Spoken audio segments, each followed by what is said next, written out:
Competition അടുത്തുകൊണ്ടിരിക്കുകയാണ്. ഡയറ്റിന് നമുക്ക് ഒത്തിരി changes ഒന്നും വരുത്തിയിട്ടില്ല. 6 ഹോൾ എഗ്സ് ആണ് രാവിലെ കഴിച്ചേക്കുന്നത്. അതിലൊരെണ്ണം ഓർഗാനിക് എഗ്ഗാണ്. ഉച്ചക്കത്തേക്ക് നമ്മൾ ലീൻ ടർക്കി മീൻസും അതിൻ്റെ കൂട്ടത്തിൽ കുറച്ച് പച്ചക്കറിയുമാണ് ചൂസ് ചെയ്തേക്കുന്നത്. പച്ചക്കറിയായിട്ട് ഞാനിവിടെ അസ്പരഗസും അല്ലെങ്കിൽ കുറച്ച് ബീൻസും അതിൻ്റെ കൂട്ടത്തിൽ കുറച്ച് ചെറിയ ടൊമാറ്റോയും.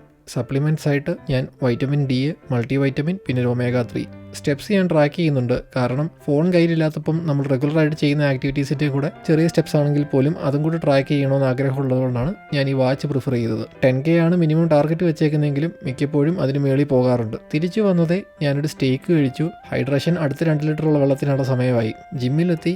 വർക്കൗട്ട് എന്ന് പറയുന്നത് ഞാനൊരു ഡീലോഡിലാണ് പൊയ്ക്കൊണ്ടിരിക്കുന്നത്. അതുകൊണ്ട് സ്ഥിരം ചെയ്യുന്നതിൽ നിന്ന് വ്യത്യസ്തമായി ഒരു ഫുൾ ബോഡിയാണ് ഇന്ന് വർക്കൗട്ട് ചെയ്തത്. അങ്ങനെ സ്പെസിഫിക് ആയിട്ട് ഇന്ന വർക്കൗട്ട് എന്നൊന്നുമില്ല. നമ്മൾ ഓരോ ബോഡി പാർട്ടിനും ഓരോ വർക്കൗട്ട് ചൂസ് ചെയ്ത് ഒരു 2 സെറ്റ് വെച്ച് ചെയ്തിട്ട് പയ്യെ ഒത്തിരി ബോഡിയെ ടയേർഡ് ആക്കാത്ത രീതിയിൽ ചെയ്തിട്ട് അത്യാവശ്യം കുഴപ്പമില്ലാത്തൊരു പമ്പും സെറ്റാക്കി നമ്മൾ തിരിച്ച് ജിമ്മിൽ നിന്ന് ഇറങ്ങിയപ്പോൾ തന്നെ 10K സ്റ്റെപ്സ് കംപ്ലീറ്റഡ് ആയിരുന്നു. തിരിച്ചു വന്നതേ നമ്മുടെ ഫേവറേറ്റ് പോസ്റ്റ് വർക്കൗട്ട് ഷേക്കും കുടിച്ചു. അത് കഴിഞ്ഞ് ലാസ്റ്റ് മീലായിട്ട് വീണ്ടും ടർക്കി മീൻസും വെജിറ്റബിൾസും ഡേ ഫിനിഷ്.